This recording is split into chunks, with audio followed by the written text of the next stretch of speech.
అందరికీ నమస్కారం. ఓం శ్రీ గురుభ్యో నమః. నేటి పంచాంగం తేదీ 18/5/2026 సోమవారం. శ్రీ పరాభవనామ సంవత్సరం ఉత్తరాయణం గ్రీష్మ ఋతువు శుక్లపక్షం అధిక జ్యేష్ఠమాసం. సూర్యోదయం 5:31 సూర్యాస్తమయం 6:21 వరకు.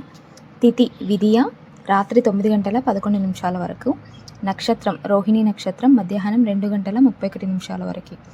యోగం సుకర్మ రాత్రి 1:25 వరకు. కరణం బాలువ ఉదయం 10:20 వరకు. తదుపరి కౌలువ రాత్రి 9:11 వరకు. వర్జ్యం ఉదయం 7:03 నుండి 8:32 వరకు. మరల రాత్రి 7:43 నుండి 9:12 వరకు. దుర్ముహూర్తం మధ్యాహ్నం 12:21 నుండి 1:13 వరకు.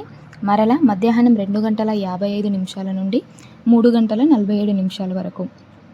అమృతకాలం ఉదయం 11:31 నుంచి 1:01 వరకు. మరల తెల్లవారుజామున 4:39 నుండి. రాహుకాలం ఉదయం 7:30 నుండి 9 గంటల వరకు. యమగండం ఉదయం 10:30 నుండి 12 గంటల వరకు. సూర్యరాశి వృషభం, చంద్రరాశి వృషభం. సమస్త లోకం సుఖినో భవంతు. ధన్యవాదాలు.